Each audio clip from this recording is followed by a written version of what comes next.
8 de la mañana con 14 minutos, 8 con 14 minutos, en Punto Noticias de Radio Pichincha. Saludamos a esta hora con la jurista y política Marcela Guiñaga, además guayaquileña, que nos acompaña vía telefónica a esta hora en Punto Noticias de Radio Pichincha. Doctora Guiñaga, abogada Guiñaga, buenos días, bienvenida. Le saludamos a Alexis Moncayo, quien le habla, Licenia Espinel. La ciudad de Guayaquil, la provincia del Guayas, atraviesa, igual que otras provincias y ciudades del país, momentos muy difíciles por esta ola de violencia que se ha registrado en las últimas horas, que se ha intensificado en las últimas horas, porque lamentablemente es un proceso que ya viene llevando mucho tiempo en esta localidad. La alcaldesa Cintia Viteri ha pedido a las autoridades la suspensión de las clases, así como la reducción de la jornada laboral.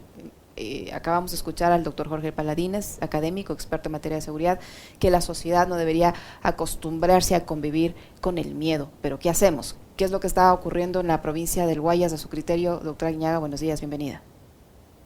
Hola Licenia, buenos días Alexis y a todos sus seguidores. Bueno, primero decirle que creo que todos los guayaquileños y los guayacenses nos sentimos igual, ¿no? Tristes, agobiados. Yo en lo particular estoy indignada.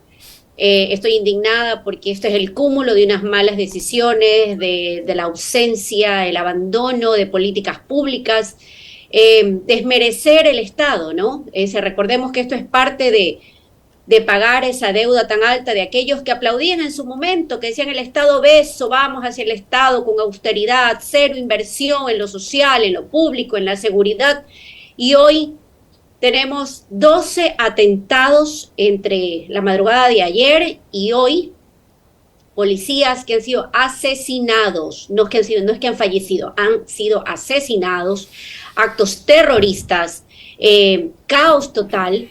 Y ante eso yo le puedo decir como guayaquileña, en todo el tiempo, desde que tengo uso de memoria, jamás he recordado una situación así en la ciudad de Guayaquil, peor en la provincia del Guayas.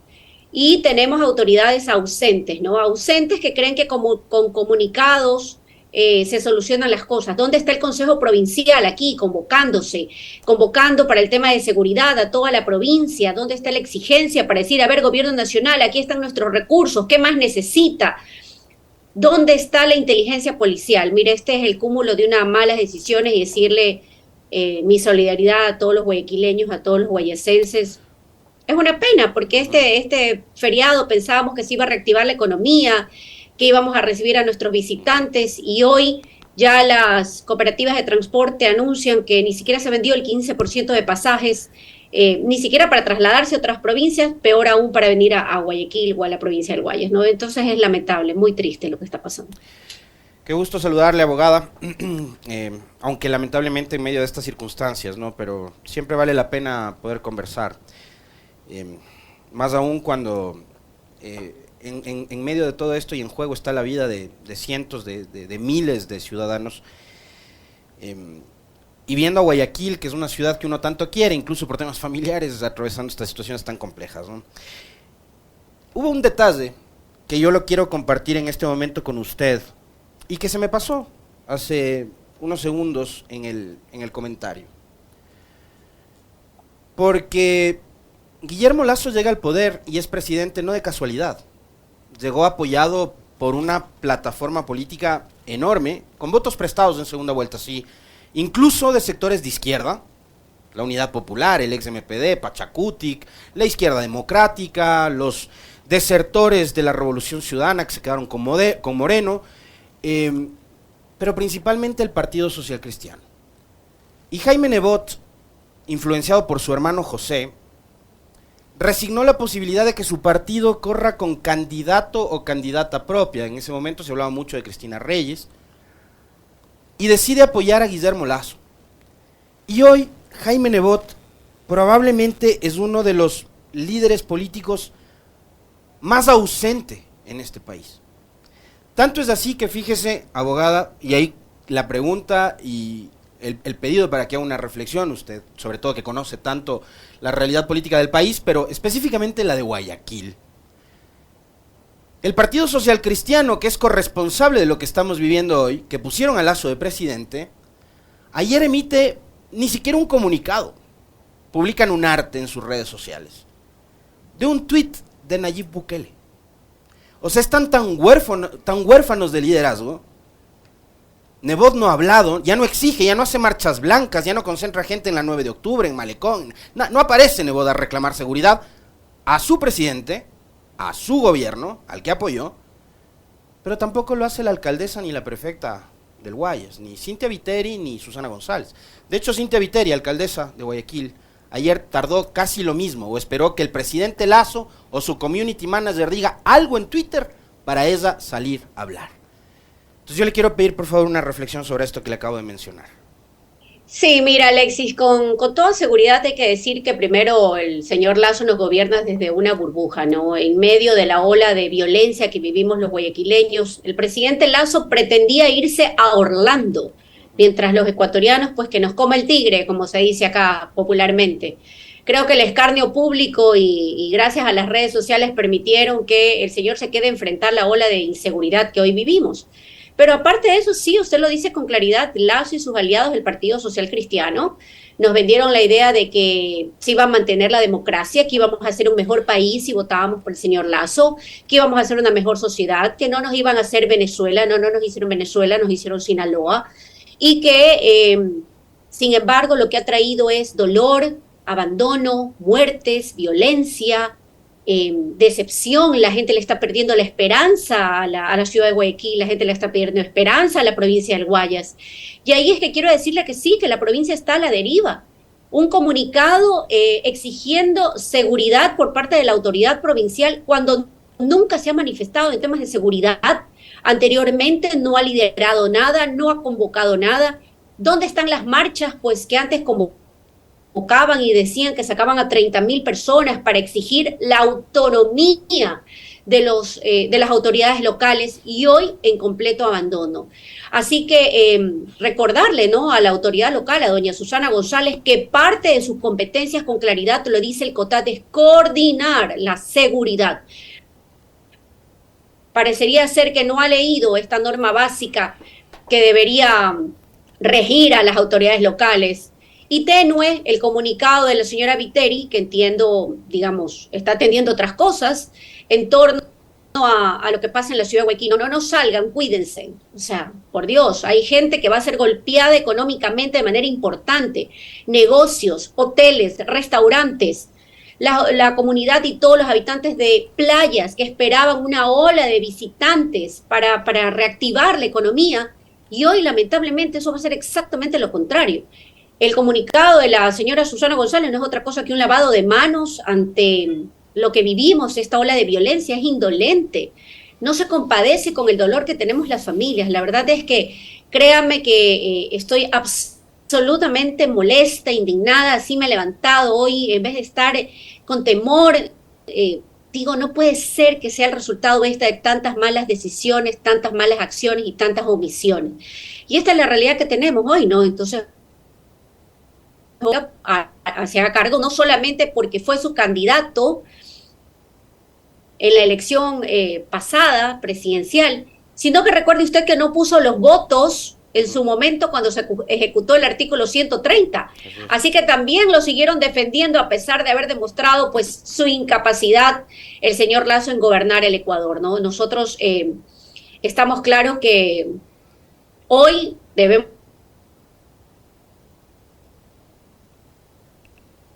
ayuden a exigir nuestros derechos y que sean la piedra en el zapato de la autoridad nacional. Si no sirve, pues que se haga un costado, pero no puede ser que sigamos perdiendo vidas. Cuando el Ecuador hasta el año 2017 fue denominado, no por nosotros, por organismos internacionales, el tercer país más seguro de América Latina, y se habían disminuido las tasas de muertes violentas significativamente en el país, de 14, me parece, a 5. Así que hoy, la verdad, el contexto es muy complicado y autoridades locales y provinciales completamente desconectadas. Abogada Guiñaga, usted decía que organismos internacionales habían reconocido la mejora en materia de seguridad que tenía el Ecuador hasta el 2017. No obstante, el presidente de la República, que lleva más de 1 año y medio en funciones y que se ha venido preparando casi una década para llegar al puesto que ahora ostenta, en reiteradas ocasiones lo que ha hecho es trasladar la responsabilidad de la situación tan violenta que estamos viviendo hoy a administraciones anteriores. Él ha acusado en varias ocasiones de que en administraciones anteriores se cedió terreno a las organizaciones delictivas, al narcotráfico, que incluso hubo una especie de acuerdo con las organizaciones delictivas y que lo que hoy estamos viviendo es consecuencia de esta supuesta permisividad. ¿Qué decir frente a eso? ¿Cómo interpretar ese, no asumir su parte de la responsabilidad, porque no es un día, no es un mes, es más de un año y medio que está en funciones, y que en lugar de decir, esta es mi estrategia, lo que haga es echarle la culpa al otro, ver el retrovisor? Mire, como yo siempre digo, esa es la posición del mediocre, ¿no? Del mediocre de echarle la culpa al que venía antes. Hoy los ciudadanos no quieren excusas y no quieren pretextos, quieren soluciones. Y recordemos que desde que el señor Lasso cogobernó con Lenín Moreno y en complicidad con el Partido Social Cristiano, se desmanteló los servicios de inteligencia de la Policía Nacional. Los presupuestos de la policía y en seguridad disminuyeron significativamente. ¿Esto en complicidad de quién? De los que permitían en su momento gobernar a Moreno, donde comienza el desmantelamiento de la policía, del sector seguridad, pero así también con continuidad luego de que el señor Lasso asume funciones. Y en ese contexto yo me haría algunas preguntas. ¿El señor Lasso no se fue a Israel para que nos diga cómo ayudarnos en los temas de inseguridad? ¿Qué pasó? ¿Dónde están los resultados? ¿Dónde están las acciones? No hasta hace poco nos dijo y fue y dio un discurso por demás vergonzoso en Naciones Unidas, diciendo que por favor lo ayuden a combatir. ¿Cómo fue? ¿De qué manera? Y hasta ahora vemos solamente caos en la provincia del Guayas y en la ciudad de Guayaquil. No nos presentó un plan hacer, y lo único que hoy tenemos son más de lo mismo, ¿no? Así que yo creo que el presidente Lasso está completamente desconectado. Hay algunos que siguen aplaudiendo sus malas decisiones. El tema de la muerte cruzada, el Partido Social Cristiano que no apoyó el artículo 130, pero ya estamos cansados de lo mismo. Son vidas, lo que se está perdiendo, terror, gente golpeada luego de lo que ha sucedido. ¿Quién quiere visitar la ciudad de Guayaquil? ¿Quién quiere visitar la provincia del Guayas? ¿Cómo llevamos empleo ante la inseguridad que vivimos? Y aquí yo quiero, a nombre de mi movimiento, en calidad de presidenta, rechazar una vez más ejerciendo el cargo de presidente, ¿no? Siempre hablando y diciendo aquí y tratando de culpar a otros. Bueno, hágase cargo de sus propias decisiones o la no toma de sus decisiones, de la improvisación, que hoy sin duda le está pasando un alto costo a los ecuatorianos. Abogada, hay quienes sostienen que el gobierno nacional, a pesar de que el presidente en varias exposiciones públicas ha exhibido un cuadernito que dice es del plan de seguridad, y claro, usted decía bien, hace algunos meses fueron a visitar Israel, se habló mucho del tema de la seguridad, bueno, finalmente no sabemos si es que hay o no hay dicho plan. Ahora han dicho que para implementar esa estrategia se necesitan algo así como 5.000 millones de dólares. Tampoco está claro la fuente de financiamiento de esos 5.000 millones de dólares, si lo van a hacer a través de deuda. Por ahí algún funcionario de esos que suelen tener incontinencia verbal dijo que podría ser una donación. No sé quién nos va a donar 5.000 millones de dólares para un plan de seguridad. Pero hay quienes sostienen, en cambio, que sí hay una estrategia en tema de seguridad. Hace pocos días, y usted debe haberle escuchado en medios, incluso en Guayaquil, Andrés Williams decía que nos hablaba de la necropolítica, ¿no? Y con un gobierno que nos va a convocar a una consulta popular en donde pretenden consultarnos temas relacionados con seguridad, van a dejar pasar y van a dejar que la violencia se siga recrudeciendo, que eventos como los que hemos vivido desde el lunes en el país hasta hoy en la mañana sigan ocurriendo, porque es el terreno fértil que necesita el gobierno para sostener el relato de una consulta popular en donde, además, con temas relacionados con, por ejemplo, lo tributario o la seguridad, están metiendo cosas que le interesan al presidente para, acaparar y designar desde su condición de tal otros organismos públicos, ¿no? Organismos de control. Entonces, parecería que sí hay una estrategia, que el gobierno sí tiene una hoja de ruta, y esa hoja de ruta es simplemente dejar pasar. Y eso, digamos, tiene que seguir preocupándonos a los ecuatorianos, o hasta cuándo vamos a seguir aguantando que esta situación continúe. Bueno, mire, es desastroso lo que vivimos, pero aparte de eso, indolente, ¿no? Indolente. Estamos hablando de que vidas se pierden todos los días, que familias tienen pensado migrar porque no le ven esperanza al Ecuador, porque jóvenes abandonan hoy la educación superior diciendo, ¿para qué sigo estudiando si igual no voy a conseguir empleo en el Ecuador? ¿En qué momento nos volvieron eso? ¿En qué momento nos robaron las esperanzas? Yo quiero decirle con toda claridad que aquí se necesita mano dura. Sí, mano dura. Acciones que tomen el control de lo que se llama un Estado, el Estado de Derecho. El Estado de Derecho no es vulneración de los derechos humanos de nadie, sin duda alguna, pero tampoco del abuso de los mismos. Y en ese contexto me parece claro que un gobierno perdido, solo, sin acciones, sin hacerse cargo de lo que dijo que iba a solucionar en 100 minutos, si no me equivoco. La demagogia pura de la política, el costo de la improvisación que estamos pagando los ecuatorianos es muy, muy alto, demasiado alto. Yo, créame, Alexis, me rehúso a vivir en el país al que nos quieren condenar, me rehúso.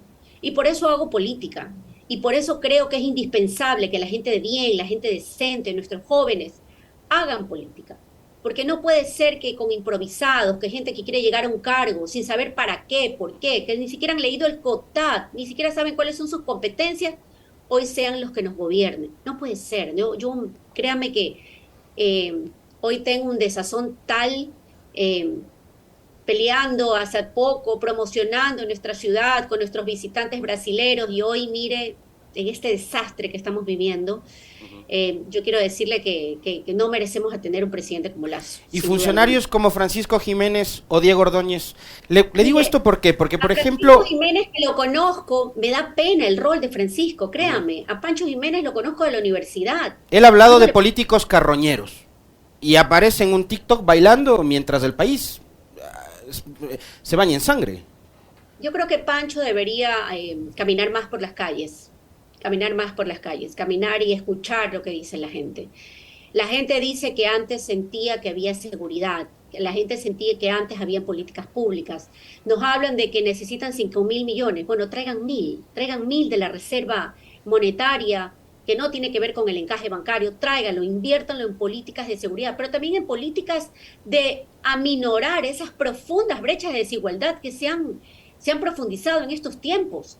Por Dios, ayer en el hospital de Los Ceibos, el comité de trabajadores de una empresa de limpieza tiene 14 meses que no le pagan. La gente se dio de golpes en el hospital. Yo me imagino un padre de familia 14 meses sin recibir su sueldo. ¿Cómo le da de comer a sus hijos? ¿Cómo paga la luz? Es decir, ¿en qué momento nos hicimos esto? Es mi gran pregunta que no termino de responder. Cuán importante es que sepamos cómo votar, cómo pedirle al candidato que nos diga qué va a hacer, por qué quiere estar ahí, qué respuesta nos va a dar a los 3 meses, a los 6, a los 12. Pero no podemos tener más de lo mismo, Alexis. Yo siento que el país se desmorona, se cae a pedazos. No quiero perder la esperanza, no quiero ser trágicamente pesimista en esta entrevista. Me sobrepasa el dolor de la gente, la verdad es que me conmueve. Mi familia vive aquí, como la de muchos. Mi familia, mis amigos, mis seres queridos. Nadie está de acuerdo en lo que está sucediendo. ¿Y sabe cómo nos sentimos? Abandonados. No sentimos una voz, no sentimos a alguien que nos diga, aquí estoy, vamos a salir todos a marchar, vamos a exigirle a todo el presidente que tome acciones, sino que se vaya a su casa. ¿Dónde están? ¿Dónde están hoy? No, créame que no los encuentro, no los veo, nos mandan comunicados de lo más tibios, cuando hasta hace poco comían y celebraban en banquetes con el propio presidente. O sea, háganse cargo de todo lo que está pasando. Hoy necesitamos que vuelva la inversión pública en lo social, en seguridad ¿Cómo es posible que un policía no tenga balas, no tenga chalecos, no tenga y no se le hagan pruebas de confianza? No porque estén prohibidas, sino porque no hay recursos para pagar las pruebas de confianza. O sea, ¿en qué momento esta magnitud se desbordó de no entender qué es lo prioritario, qué es lo urgente? Sí, yo creo que en un momento de autoridad, sobre todo post-COVID, habían ajustes que tomar, pero por Dios, en seguridad, en cosas tan básicas como educación, como pagar a la salud, como pagar a los empleados de limpieza de un hospital público, por amor a Dios. Créame que es agobiante lo que vivimos, ¿no? Yo espero con toda seguridad decirle que la gente, la gente responda cuando le pidan el voto con indignación, que vote pensando en su familia, que vote pensando que este no es el Ecuador que merecemos tener. Ahora, Abogada. Marcela, usted acaba de decir algo que se relaciona con la elección seccional y vamos a vivir, todavía no empieza oficialmente la campaña, aunque ya digamos, todo el mundo está en esas tareas, ¿no?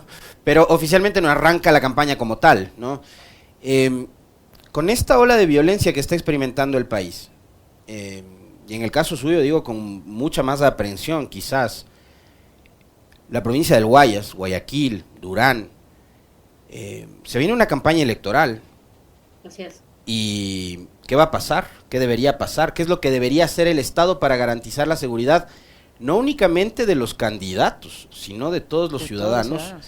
Cuando vemos que esta cosa no se va a detener y en la campaña va a estar en juego muchísimo va a estar en juego, ¿no? En las seccionales del 23. Mire, casi que hoy hacer política en el Ecuador es un deporte extremo, ¿no?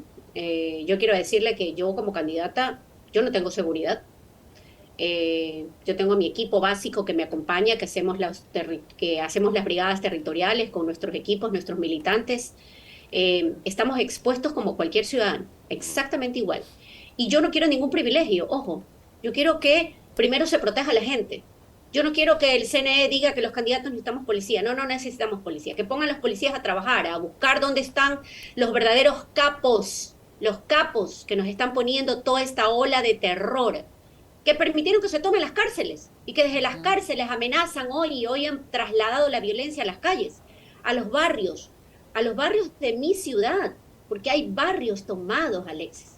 ¿Dónde está la inteligencia policial? ¿Dónde está la inteligencia militar? Y claro, nos dicen primero que necesitaban una ley, la ley de control del uso de la fuerza pública, o algo así que se llama, para que los policías puedan disparar. Mentira, les mintieron. Nos dijeron que hoy necesitan una consulta. ¿Para qué? Antes nos decían que estábamos en un estado de excepción para que las cosas vuelvan en orden. Señores, hagan lo que tengan que hacer, pero que vuelva la paz al Ecuador, que vuelva la paz a la ciudad de Guayaquil, que podamos caminar tranquilos. Eso es lo que queremos, eso es lo que exigimos. Que el señor Lasso dice que es que él no tiene la culpa. Entonces, ¿para qué quiso ser presidente? ¿Para qué quiso gobernar? ¿Para qué quiso estar sentado en Carondelet? ¿Solo fue un capricho? ¿Para qué? El costo de la improvisación, Alexis, es muy alto. No podemos ahora tener autoridades locales que no sepan para qué quieren ser autoridades locales. Y las autoridades locales, y en especial la autoridad provincial y municipal de la ciudad de Guayaquil, tienen que tomar y liderar acciones en este momento. Mire, yo como candidata digo, más allá de cualquier interés partidista que pueda tener, cuenten conmigo. ¿Dónde hay que ponerse? ¿Qué hay que hacer? ¿Dónde tenemos que levantar la voz? Convoque, señora Susana González, a un consejo provincial, llame a los alcaldes, a las juntas parroquiales, tomemos acciones. Señora alcaldesa de Guayaquil, hágalo. Cuente con nosotros los candidatos. Me sumo a las palabras de mi compañero Aquiles Álvarez. Cuente con nosotros. Tenemos planes. Estamos visitando modelos de seguridad para poder implementarlos en nuestra ciudad y en nuestra provincia. Es el momento, sí, de unirnos por un bien común y superior, que es la vida de los ecuatorianos, la vida de los guayacenses, la vida de los guayaquileños. Yo se lo digo con absoluta pena a todos nuestros visitantes. Más somos buenos. Los buenos somos muchísimos más que algunos sinvergüenzas delincuentes que pretenden agobiarnos sembrando el terror y el miedo en nuestras calles. Y para finalizar, abogada Guiñaga, usted decía que se sienten abandonados, que una gran mayoría de la población se siente abandonada. Sin embargo, ayer se ha instalado este puesto de mando unificado y durante todas estas horas de la noche y madrugada y hasta hace poquito el presidente de la República en sus redes sociales de la presidencia han difundido una serie de fotografías con el presidente acompañando al mando de la policía y de Fuerzas Armadas y él le dice allí que está enfrentando el problema de manera frontal, para utilizar sus palabras. Si eso ha servido de algo al momento de lo que usted ha podido conversar con los ciudadanos, ¿se sienten atendidos de alguna manera con esas decisiones? Para nada. El estado de excepción es un show. La gente está harta del estado de excepción, está harta de los comunicados absurdos, está harta de que nadie haga nada, que ninguna autoridad salga a reclamar por menores cosas. Hacían marchas blancas en el Ecuador, en Guayas, en Guayaquil, por menos cosas de lo que hoy sucede. La gente está harta. Le digo que cada vez que camino en cada cantón, en cada barrio, la gente dice no más de lo mismo. El turismo y el comercio que va a ser altamente golpeado en estos días, va en picada, va en caída. Y se veía que ya venía mal Guayas ya estaba mal, pero hoy estamos peor. Y ahí, ante estos hechos violentos, se demuestra que a nuestras autoridades poco o nada le importamos. La gente en Guayas y en Guayaquil lo que queremos es que se traiga la seguridad, que podamos vivir en paz. Los hogares guayacenses queremos paz. Eso en términos generales, más allá de que las vanidades tienen que quedar de lado. El señor presidente, ojalá se rodee de gente que valga la pena, no de tanto mediocre incapaz que hoy lo rodea y que él es parte de las malas decisiones que algunos periodistas siguen aplaudiendo, no, lamentablemente. Pero que quiero decirle como guayaquileña, no vamos a permitir que nos quiten lo poco de fe que nos sigue quedando. No se los vamos a permitir. Esta es nuestra ciudad, esta es nuestra provincia. Y los que tienen que irse son los delincuentes. Los que tienen que irse son las autoridades que no sirven para nada. Los que tienen que irse son aquellos que no sirven hoy para tomar las decisiones que Guayas merece. Muchísimas gracias, abogada Guiñaga, por habernos acompañado en esta entrevista. Muy amable. Muy amable, un abrazo, Marcela, gracias.